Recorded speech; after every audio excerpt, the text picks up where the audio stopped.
बच्चों से यौन शोषण मामले में बांदा न्यायालय ने दिया सजाए मौत।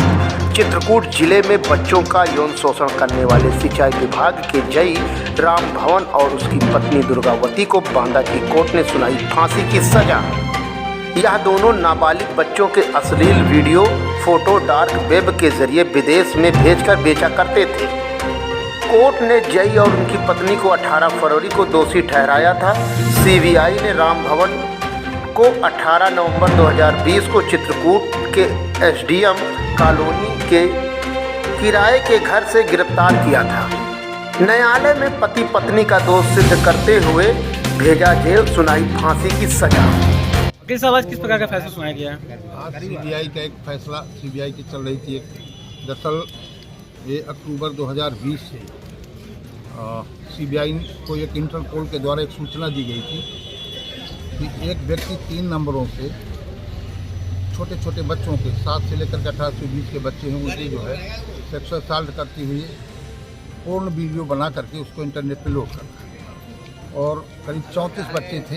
एक पेन ड्राइव भी सूचना देने वालों ने दी थी जिसमें 34 बच्चों की वीडियोज थे और 679 फोटोज जो उसमें थे।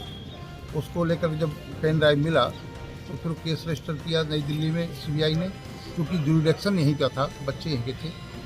और जो ये एक्यूज्ड है राम भवन, ये जलकर विभाग में जेई था, तो इनके नंबर से जब ट्रेस हुआ तो इसको गिरफ्तार किया गया। गिरफ्तारी के बाद फिर इनको फरवरी इसको और इसकी पत्नी को दोनों को गिरफ्तार करते हुए और इनको फरवरी में इनको चार्जशीट लगाई।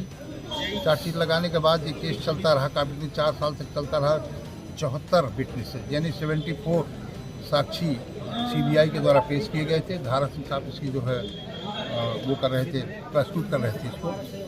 और 2 डिफेंस विटनेस पेश किए थे। डिफेंस विटनेस अंततः आज फाइनली इनको दोनों को मृत्युदंड से, जो पॉक्सो कोर्ट के विद्वान न्यायाधीश है प्रदीप कुमार मिश्रा जी, उसमें राम भवन को फांसी की सज़ा 5C में DLMN जो पॉक्सो की धारा है उसमें, अन्य में भी सजाएं दी हैं।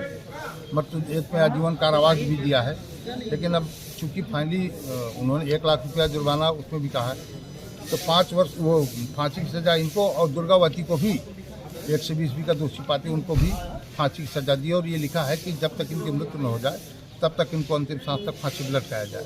और ये भी कि बच्चों के पुनर्वास और राहत के लिए डीएम को एक पत्र लिखा जाए कि ये 10-10 लाख रुपया केंद्र और राज्य सरकार आपसी सहमति से बच्चों को दें।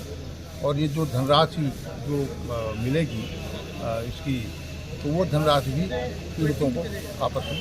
अच्छा, जो बच्चे शिकार हुए थे उनका इलाज कहाँ चला था? उनका इलाज एम्स में ही उनका वो कराया गया। मेडिकल भी एम्स में कराया गया दिल्ली में सभी का। और उनका सभी बच्चों का एम्स में ही इलाज कराया था सीबीआई का।